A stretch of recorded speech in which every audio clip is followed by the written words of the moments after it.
Hello students, welcome to Motion Foundation. Myself Ajay Singh, your mathematics mentor. तो बच्चों, अपना 100 days का जो सीरीज था वो अपन कंटिन्यू कर रहे हैं। उसके अंदर अभी तक अपन अप्रोक्स 25 क्वेश्चन हम डिस्कस कर चुके हैं। आज 4 to 5 क्वेश्चन हम और डिस्कस करने वाले हैं। आज के क्वेश्चन जो है वो एक किसी स्पेसिफिक कॉन्सेप्ट पे बेस्ड होंगे। वो कॉन्सेप्ट आप लोगों ने पहले से पढ़ा हुआ होगा, ठीक है। नहीं पढ़ा कोई बात नहीं, पहले मैं आप लोगों को वो कॉन्सेप्ट बता देता हूं। कॉन्सेप्ट है नंबर सिस्टम का, है लीजेंडरी फॉर्मूला पे बेस्ड है, ठीक है। मतलब क्या है इस चीज का कि किसी कंपोजिट नंबर के अंदर, ठीक है, किसी प्राइम नंबर्स की मैक्सिमम कितनी पावर्स हैं जो उसको डिवाइड कर सकती हैं। जैसे फॉर एग्जांपल कि power of 2 which can divide n factorial, तो हम इसको लीजेंडरी फॉर्मूला से सॉल्व करते हैं। तो हम करते क्या है, अगर n फैक्टोरियल के लिए बात हो रही है तो सबसे पहला हम काम करते हैं कि n/2 कैलकुलेट करते हैं। why n/2? क्योंकि हमें पता है कि एवरी सेकंड नंबर जो है वो 2 से डिविजिबल होगा। अगर n का वैल्यू 10 है तो 2 जो है 5 टाइम्स तो जरूर आएगा ही आएगा, ठीक है। देन उसके बाद हम क्या करते हैं, n/2 का स्क्वायर कैलकुलेट करते हैं। और ये जो ब्रैकेट है ये इंटीजर फंक्शन है। इंटीजर फंक्शन मतलब कि इंटीग्रल वैल्यूज लेनी है। why 2 square? क्योंकि अगर मैं बात करूं 10 फैक्टोरियल के लिए तो 2 4 6 8 10 ये आपका 2 से डिवाइड होगा ही होगा। बट मैंने यहां पे 4 से डिवाइड क्यों किया है? क्योंकि 4 और 8 ऐसे नंबर्स हैं जो 2 से तो डिवाइड होंगे ही, बट 2 की एक पावर से नहीं, वो नंबर 2 की 2 पावर से डिवाइड होते हैं। इसलिए मैंने n/2 स्क्वायर किया, फिर मैंने n/2 क्यूब किया, क्योंकि 8 एक ऐसा नंबर है जो 2 से भी डिवाइड होता है, 2 स्क्वायर से भी, मतलब वो 3 पावर दे रहा है, ठीक है। एक पावर तो हमने उसकी 2 से डिवाइड कैलकुलेट कर लिया, एक बार हमने उसको 2 स्क्वायर की फॉर्म में कैलकुलेट कर लिया, बट वो पावर तो 3 दे रहा है, ठीक है ना। तो वो पावर मिस हो गया, तो इसलिए हमने क्या किया, उसको 2 क्यूब कर दिया। आई बात समझ में, ठीक है। तो कोई भी एक नंबर n फैक्टोरियल किसी भी प्राइम नंबर की कितनी पावर से डिवाइड किया जाएगा, इसको लीजेंडरी फॉर्मूला बोलते हैं। कि ये 2 की जगह p अगर रख दें, वो प्राइम नंबर है, और ये पावर हम इंक्रीज करते चले और इंटीग्रल वैल्यू लेते चले तब तक जब तक ये वैल्यू 0 नहीं हो जाती है। दैट्स इट, इतना सा काम है वो अपने को करना होगा, ठीक है।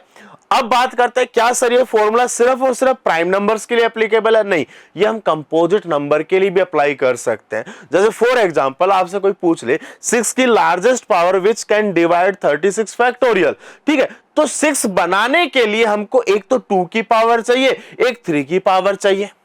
यस और नो? मतलब एक 6 कैसे बनेगा जब एक 2 मिलेगा, एक 3 मिलेगा, ठीक है। तो लेट सपोज 2 की जो पावर्स हैं वो मान लो आती है 10 और 3 की पावर्स आती है 7, ठीक है। तो 6 बनाने के लिए एक 2 और एक 3 चाहिए, तो दोनों को जब मैं मिलाऊंगा तो टोटल जो 6 मेरे पास बनेंगे वो सिर्फ और सिर्फ 7 बनेंगे। आई बात समझ में? जैसे फॉर एग्जांपल मुझे 12 की पावर चेक करना हो इसमें, तो क्या करूंगा, 12 बनाने के लिए मुझे 2 की 2 पावर चाहिए और 3 की 1 पावर चाहिए। तो अगर 2 की लेट सपोज पावर्स आई है निकल के 13 और 3 की पावर निकल के आई है 7, ठीक है। तो ये जो 13 है, यहां से मुझे 2-2 के पेयर निकालने, क्योंकि 12 बनाना है, 12 बनाने के लिए 2 की 2 पावर चाहिए, तो टोटल 13 है, तो टोटल 6 पावर निकल के आएंगी, ठीक है। तो इस तरीके से हम चीजों को कैलकुलेट करना स्टार्ट करेंगे, ठीक। तो सबसे पहला जो प्रॉब्लम है कि find the highest power of 7 dividing 1998 factorial. 1998 factorial, ठीक है। तो सबसे पहला काम क्या होगा, 1998 डिवाइड बाय 7, इसका इंटीजर फंक्शन लेंगे। फिर 1998 डिवाइड बाय 49, इसका इंटीजर फंक्शन लेंगे। 1998 डिवाइड बाय 343, इसका इंटीजर फंक्शन लेंगे। आगे लिखने की मुझे जरूरत नहीं है, क्योंकि अगली बार जैसे मैं ये लिखूंगा 2401, तो ये तो वैसे भी मेरा 0 बन जाएगा, ये तो मेरा वैसे भी 0 बन जाएगा। अब मैं यहां से कैलकुलेशन करता हूं, 7 2 जा 14, 7 2 जा 14, 7 8 जा 56, 3 0 7 5 जा 35। मुझे इंटीजर वैल्यू लेना बच्चों, ध्यान रखिएगा, दोबारा से देख लो, 7 2 जा 14, 14 आएगा, 5 9 7 8 जा 56, 3 आएगा 3 8 मतलब 3 8 मतलब 7 5 जा 35। अगला देखते हैं 49 से डिवाइड करना मतलब 7 और से डिवाइड करना है, तो इसको 40 से और डिवाइड कर दो ना, इसको 7 से और डिवाइड कर दो, तो 7 से 7 4 जा 40 पॉइंट समथिंग आएगा। ठीक है, अब इसको अगेन 7 से डिवाइड कर देंगे तो 7 5 जा 35, तो आंसर कितना आ जाएगा 45, 290, 330, 330 is the right answer. Clear है? ठीक है, तो ये जो नंबर्स निकल के आएंगे ना बच्चों, ये 7 से डिवाइड करने पे बनते आएंगे। तो ऐसा नहीं सोचना कि यार सर इसको कैसे डिवाइड करूंगा, ये वो ज्यादा नहीं सोचने का। ठीक है, अगला क्वेश्चन देखिएगा, how many zeros are at the end of 1005 factorial. तो देखो जीरोज बनाने के लिए एक 2 की पावर चाहिए, एक 5 की पावर चाहिए। ठीक है, ऑब्वियस सी बात है किसी भी नंबर में 2 की पावर्स हमेशा ज्यादा होते हैं कंपेयर टू पावर्स ऑफ 5। तो मैं एक सिंपल सा काम करूंगा, यहां पे पावर्स ऑफ 5 कैलकुलेट करूंगा, मेरा आंसर निकल कर आ जाएगा। तो सबसे पहले काम क्या करना है, 1005 डिवाइडेड बाय 5। ठीक है, उसके बाद में 1005 डिवाइडेड बाय 25, उसके बाद में क्या होगा 1005 डिवाइडेड बाय 125, उसके बाद में 1005 डिवाइडेड बाय 625। आगे जरूरत है क्या करने की, मुझे नहीं लगता, क्योंकि अगला नंबर आएगा 3125, 0 हो जाएगा, कोई जरूरत है नहीं है। 5 2 जा, तो ये तो 2101 हो गया, ये 40 हो गया, फिर ये 8 हो गया, फिर ये 1 हो गया। देखो पहला कैलकुलेट किया, मैं इसको फिर बार बार 5 से डिवाइड करते जा रहा हूं, इंटीग्रल वैल्यू लेते हुए चलना है, फटाफट से चलो। तो ये कितना हो गया 48, 49, 201, 250 इज द राइट आंसर। क्या आंसर आ जाएगा, 250 इज द राइट आंसर।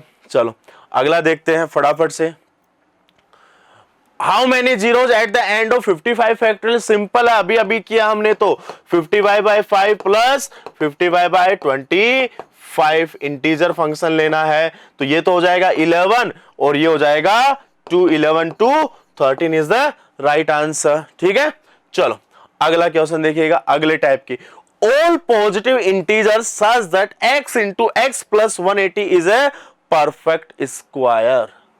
ठीक है, मतलब आपको क्या कह रहा है कि x स्क्वायर प्लस 180x जो है वो किसी नंबर का परफेक्ट स्क्वायर बन जाए।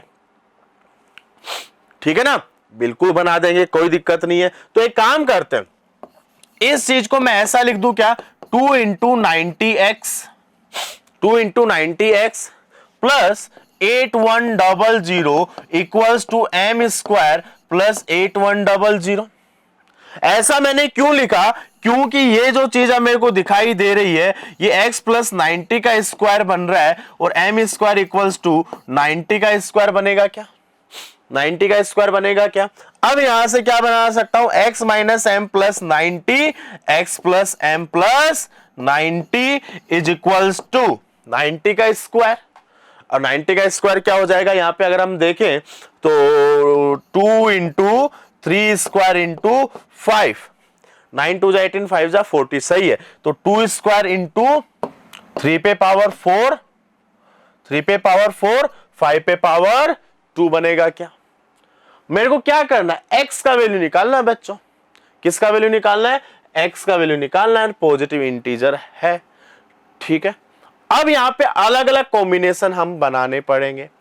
अब यहां पे एक चीज समझिएगा,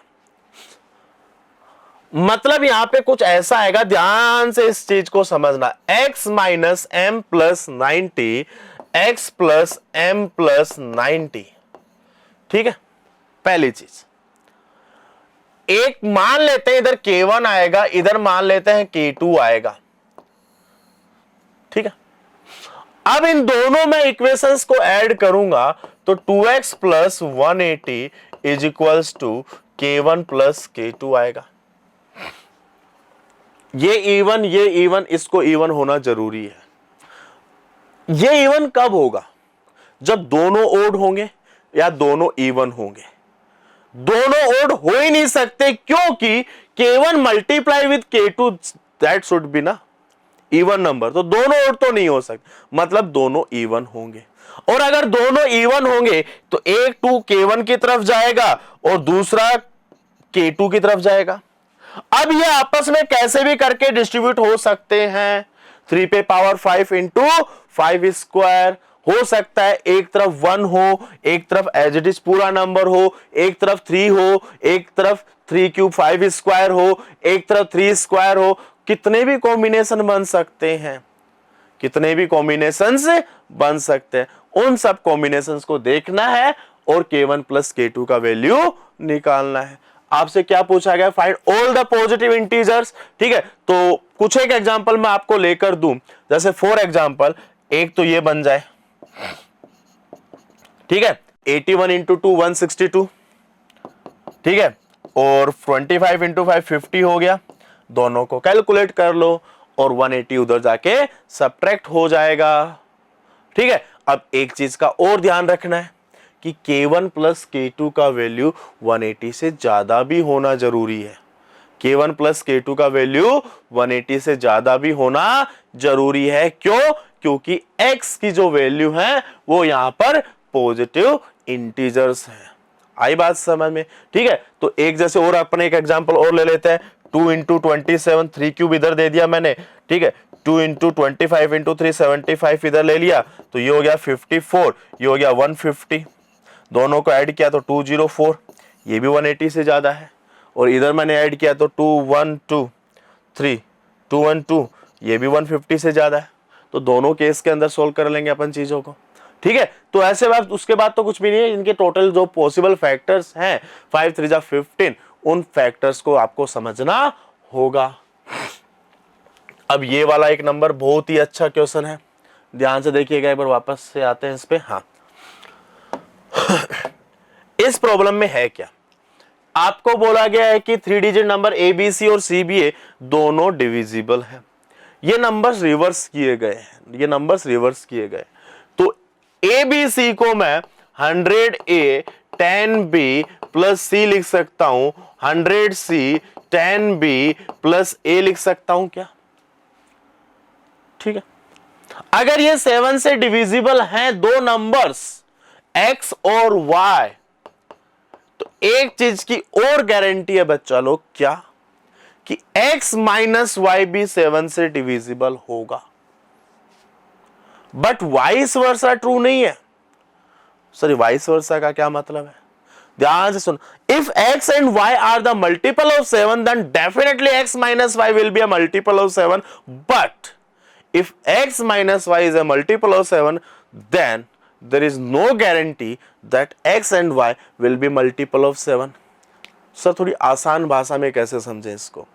बच्चों एक चीज मुझे बताओ, 21 और 28 दो नंबर है जो 7 के मल्टीपल है, दोनों को सब्ट्रैक्ट कर दो, 7 आएगा, वो भी 7 का मल्टीपल होगा। ये बात सही है। बट 22 एंड 29 इन दोनों का डिफरेंस 7 का मल्टीपल है, बट ना तो 22 7 का मल्टीपल है, ना ही 29 7 का मल्टीपल है। तो यहां से हम x माइनस वाई करेंगे, पहले तो चेक करना, x माइनस वाई करेंगे, x माइनस वाई करेंगे तो 99a माइनस c आएगा। तो ये 7 से मल्टीपल होना जरूरी है। और यहां पे 99 है तो 9 इंटू 11 है, तो यहां तो 7 का कोई रोल ही नहीं है। अच्छा, ये अगर 3 डिजिट नंबर है, a और c का वैल्यू 0 भी नहीं हो सकता, तो इसका मतलब क्या होगा, या तो a का वैल्यू 9, अगर a का वैल्यू 9 है तो c का वैल्यू 2 आएगा, ठीक है, या फिर a का वैल्यू 8 तो c का वैल्यू 1 आएगा, या a का वैल्यू 7, बट कोई मतलब नहीं है उस चीज का, तो क्योंकि c का वैल्यू 0 हो जाएगा। बट ये बात भी तो सत्य है कि a का वैल्यू 2 तो c का वैल्यू 9, a का वैल्यू 1 तो c का वैल्यू 8, 4 वैल्यूज आ गई। What about the b? अब कई बच्चे क्या सोचते हैं, जब a ये आ गया तो b तो 0 से 9 कुछ भी डाल दो, ये बात तो हमेशा ट्रू होगी। बिल्कुल सही बात है। तो मतलब बट उस केस में दिक्कत क्या हो जाएगी, जैसे मान लो मतलब a का वैल्यू 9 लिया, c का वैल्यू 2 लिया, 9b2, ये 7 का मल्टीपल नहीं होगा हमेशा। ये हमको चेक करना पड़ेगा। क्या करना पड़ेगा? चेक करना पड़ेगा। ठीक है, तो ये मत सोच लेना कि a का वैल्यू 9, c का वैल्यू 10 2 और b की टोटल 10 पॉसिबल वैल्यू 10 10 10 10 40। नहीं भैया, उनमें से बहुत कम नंबर है जो 7 से डिविजिबल होंगे, उनका डिफरेंस 7 से डिविजिबल है, ये बात सही है। तो अब उसके लिए यूनिक आंसर पे कैसे जाएं, तो हम उसके लिए काम और करेंगे, हम x प्लस वाई और चलेंगे, हम x प्लस वाई और कैलकुलेट करें। जैसे हमने x प्लस वाई कैलकुलेट किया 101a plus C plus 20b आएगा मेरा। इसको मैं लिख सकता हूं 98 टाइम्स a प्लस सी, ठीक है ना, 98 times a plus c, 3 times a plus c, 14 times b plus 6 times b। अब देखो ये तो मैंने 7 का मल्टीपल बना दिया इजीली चालाकी से। अब मैं यहां पे क्या करूंगा, ध्यान से देखना, 3 लिया, a plus b c plus twice of b। अब इसको 7 का मल्टीपल है तो ये चीज मेरा 7 का मल्टीपल होनी जरूरी है, a plus C plus 2b। देखते हैं, a प्लस सी यहां पर 11 बनेगा, एक जगह 9 बनेगा, यहां 11 बनेगा, यहां 9 बनेगा, ठीक है। a प्लस सी, अच्छा ये दो वाले केस तो हम डबल कर देंगे ना, उनको तो हम डबल कर देंगे, ठीक है, उसके बारे में नहीं सोचना अपन, ठीक है। जब a प्लस सी 11 है, उसमें कुछ डबल ऐड करने पे, कोई डिजिट का डबल ऐड करने पे वो 7 का मल्टीपल बनता है। तो 11 के बाद 7 का मल्टीपल 14 आता है। 11 में क्या ऐड करूं कि 14 हो जाए 3, बट 3 किसी का डबल हो नहीं सकता, तो वो पॉसिबल नहीं है। अगला केस देखते हैं, 14 के बाद 7 का मल्टीपल आता है 21, 21 11 में क्या ऐड करूं 21 बन जाए, 10 ऐड करे, और 10 किसका डबल होता है, 5 का। तो एक केस यहां पे हो गया b का वैल्यू 5, b का वैल्यू 5, ठीक है। 28 बना सकते हैं क्या, 28 11 में 17 ऐड करने पॉसिबल ही नहीं है, सवाल ही नहीं पैदा होता। आई बात समझ में, ठीक है। इसके लिए देखते हैं, 9 से 14 बनाने के लिए 5 ऐड करना होगा, 5 is not a multiple of 2। 9 से 21 बनाने के लिए, 9 से 21 बनाने के लिए मुझे 12 ऐड करना होगा, and 12 is a multiple of 2, मतलब b का वैल्यू 6 आएगा यहां पे। तो देखो एक नंबर तो यहां पे बनेगा 952, एक नंबर बनेगा 861, ठीक है, एक नंबर बनेगा 259 भी बनेगा, एक नंबर 168 भी बनेगा। आई बात समझ, तो ये 4 नंबर्स ऐसे होंगे, ठीक है, 40 से सीधा 4 पे आए हैं। अगर कोई बच्चा सिर्फ इसी बेसिस पे कैलकुलेट कर लेता ना, तो बुरी तरीके से फंसता इस प्रॉब्लम में। आई बात समझ में, ठीक है बेटा। चल अगला देखते हैं। अब ये वाली प्रॉब्लम है, फाइंड ऑल द इंटीजर्स। अब देखो इसमें एक्चुअली लग रहा है ये आपको एलजेब्रा, एलजेब्रा तो है ये, बट साथ में नंबर सिस्टम भी यहां पे इन्वॉल्व हो रहा है। All the integer x, y, z such that this equals to this and this equals to this, ठीक। तो एक काम करते हैं, मैं यहां से एक चीज लिख सकता हूं क्या, x square plus y square into z equals to 40 minus 4xy, ठीक है। और वहां से क्या लिख सकता हूं, x y z is equals to 20 minus x square plus y square. मैं यहां से z कैलकुलेट करने की कोशिश करता हूं, 40 minus 4xy divided by x square plus y square. यहां से मैं लिख सकता हूं 20 minus x square plus y square divided by xy। ये सब z के इक्वल है, ये सब z के इक्वल है। तो जब भी इस टाइप के क्वेश्चंस करो, सबसे पहला काम होना चाहिए एक आधा वेरिएबल रिड्यूस कर दो। सर आपने z को ही क्यों एलिमिनेट किया, क्योंकि मेरे पास कोई ऑप्शन नहीं था। x को कैसे एलिमिनेट करता, क्योंकि x मेरा यहाँ पे दो जगह यूज हो रहा है, x में तो क्वाड्रेटिक है, क्वाड्रेटिक फॉर्मूला लगाना पड़ेगा, बहुत गंदा बनेगा। यहाँ पे भी देख लो, y में भी सेम कहानी, z मेरे को अकेला एक कोने में शांत दिखाई दे रहा था दोनों जगह, तो मैंने z को कंप्यूट किया, z को इक्वेट किया। तो अब मेरे पास x एंड y के अंदर दो इक्वेशंस आ गई जो कि दोनों इक्वल हैं। अब क्रॉस मल्टीप्लाई कर डालो इनको, अब क्रॉस मल्टीप्लाई कर डालो तो बनेगा 40xy minus 4x square y square, बनेगा क्या, चेक करो, is equals to 20 times x square plus y square minus x square plus y square का होल स्क्वायर, ऐसा कुछ बनेगा क्या? चेक करो, बनेगा ना। अब एक काम करते हैं, x square plus y square का whole square minus 4x square y square 20 times x square plus y square minus 2xy। Check करो, मैंने क्या किया, x square plus y square minus का था, इसको इधर लेके आया, इसको इसके साथ दिया, ये भाई साहब को मैं उधर लेके गया, यहां 40xy या 20 टाइम्स था तो 20 कॉमन ले लिया। अब कुछ कुछ अच्छा लग रहा है मेरे को, ये कुछ याद आ रहा है देख के इसको, a प्लस बी का whole square minus 4ab is a minus b का होल स्क्वायर, और ये क्या बन जाएगा, x square minus y square का whole square is equals to 20 times x minus y का होल स्क्वायर बनेगा। क्या बना? अब यहां से देखो, क्या इस चीज को x माइनस वाई का whole square x plus y का whole square 20 times x minus y का होल स्क्वायर लिख सकता हूं? ये तो गया, बट जाते जाते एक बात बोल के गया, क्या? कि भाई साहब मैं जीरो हो सकता हूं, ठीक है ना, हो सकता है, अगर नहीं हुआ तो वो बाद में देखें।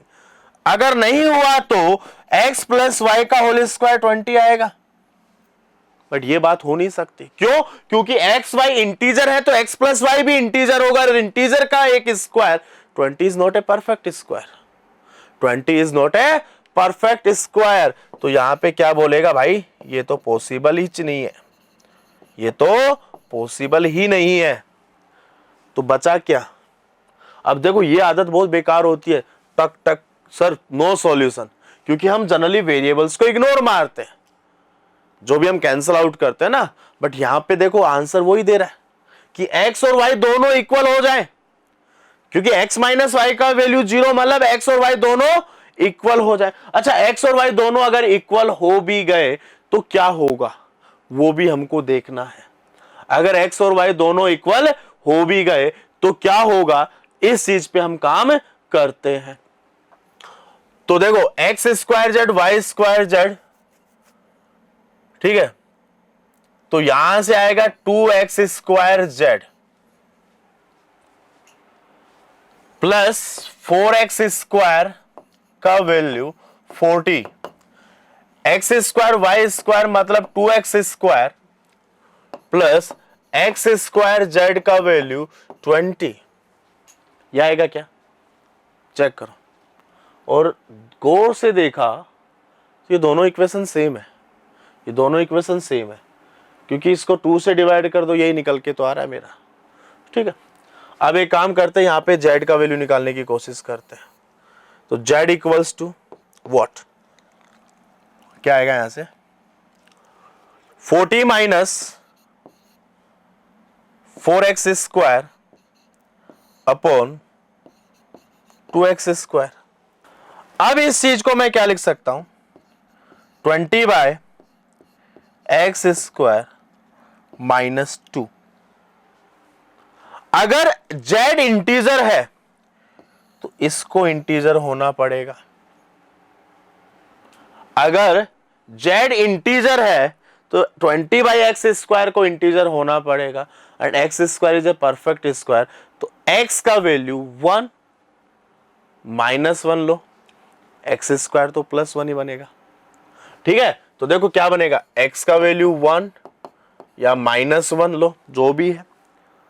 उस पर्टिकुलर केस के अंदर z का वैल्यू 18 आएगा, z का वैल्यू 18 आएगा, अगर ये ऐसा हुआ तो, ठीक है। तो एक सॉल्यूशन जो है x y z 1 1 18 minus 1 minus 1 18। दूसरा, x का वैल्यू 2 लो या माइनस 2 लो, होगा तो प्लस 4, ठीक है।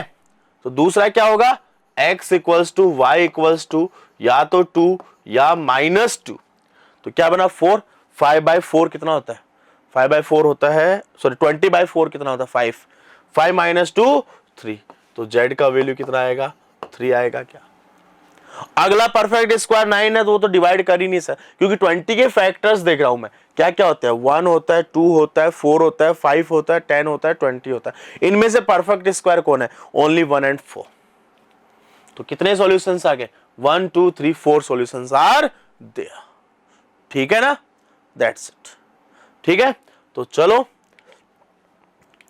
आज के लिए, चलो एक और है अभी तो, find all the triples of positive integer x y z z satisfying this equation. ठीक है, तो एक काम कर लेते हैं, ऑल द ट्रिपल्स पूछा है ना, ठीक है, तो मान लेते हैं 2 3 4 एक आंसर आया, तो उस केस में 2 3 4 नहीं 2 4 3 भी होगा, 3 4 2 भी होगा, 3 2 4 भी होगा, 4 3 2 भी होगा, 4 2 3 भी होगा। बहुत सारे पॉसिबल केसेस बनेंगे। तो हम एक यूनिक इंटीजर पहले निकाल लेते हैं, उसके बाद तो 3 फैक्टोरियल कर देना है। ठीक है, मान लेता हूं x का वैल्यू y से ज्यादा है और z से ज्यादा है, या इक्वल्स टू भी हो सकता है, कोई बड़ी बात नहीं है। ठीक है बच्चों, ओके। अगर ऐसा है तो सबसे कम पावर z है ना, तो 2 पे पावर z तो इजीली कॉमन ले लिया जाएगा, तो यहां पे बचेगा 2 पे पावर x माइनस z, 2 पे power y minus z plus 1 is equals to 2 3 3 6। अच्छा, इस नंबर को ना फैक्टराइज करने की इच्छा हो रही है मेरी। मुझे पहले तो ये डायरेक्टली दिख रहा है कि ये है ना से 4 से तो डिवाइड हो रहा है, इजीली 4 से डिवाइड हो रहा है, तो 4 5 जा 20, 4 8 जा 32, 4 4 जा 16। ऐसा बनेगा क्या, चेक करो, बनेगा। 4 से फिर डिवाइड करो, 4 इंटू 4, 4 1 जा 4, 4 4 जा 16, 4 6 जा 24, तो 2 पे पावर 2 2 4 5 हो जाएगा, 73 बन गया। ठीक है, तो यहां से साफ साफ चमक गया मेरे को कि भाई z का वैल्यू तो 5 है, z का वैल्यू तो 5 है। ठीक है, अच्छा z का वैल्यू 5 है, 2 पे power x minus z plus 2 पे power y minus z is equal to 72 बनेगा क्या, क्योंकि प्लस 1 उधर जाएगा, 73 माइनस 1। अच्छा, कोई 2 की कोई ऐसी दो पावर जिनका सम 72 होता है, बिल्कुल डायरेक्टली क्लिक कर रहा है मुझे, कौन, 64 एंड 8। तो ये होगा 2 पे पावर 6, ये होगा 2 पे पावर 3, तो मतलब x माइनस z का वैल्यू 6 हो जाएगा और y माइनस z का वैल्यू 3 हो जाएगा। तो x का वैल्यू, z का वैल्यू कितना 5 है ना, तो 11 आ जाएगा, तो y का वैल्यू 5 प्लस 3 8 आ जाएगा। तो 11 8 एंड 5, 11 5 8, 8 5 11, 8 11 5, 5 8 11, 5 11 8, टोटल 6 सॉल्यूशन हो गए। कितने सॉल्यूशन हो गए, 6 सॉल्यूशन हो गए क्या। ठीक है बच्चों, तो दैट्स इट। तो बच्चों आज के लिए बस इतना सा ही। ठीक है, तो ये लास्ट ईयर का रिजल्ट था अपना बच्चों, तो फटाफट से आप जाइए, काफ़ी सारे कोर्सेज आप लोगों के लिए यहाँ पे अवेलेबल्स हैं। ठीक है ना, तो जिसमें आप इनरोल कर सकते हो, काफ़ी अच्छा डिस्काउंट अभी चल रहा है। ठीक है, जो बच्चे अभी स्टार्ट करने वाले 8th और 9th बच्चे, उनको मैं रिकमेंड करूंगा। ठीक है, गो फॉर ओनली 1 और 2 चैप्टर जिसको आप 100%, क्योंकि देखो 5 चैप्टर आधा अधूरा करने से अच्छा है कि 2 चैप्टर परफेक्टली कर लो, कि जिससे आपको कोई हिला ना पाए। ठीक है बच्चों, तो जाने से पहले करना है क्या, वीडियो को लाइक, चैनल को सब्सक्राइब करना है और अपने फ्रेंड्स के साथ शेयर करना है, और साथ ही साथ कमेंट करके ये बताना है कि आपको ये वीडियो कैसा लगा, और आप आने वाले लेक्चर्स के अंदर कैसे कैसे वीडियोस देखना चाहते हो वो भी आप जरूर कमेंट करके बताइएगा। ठीक है बच्चों, बाय बाय।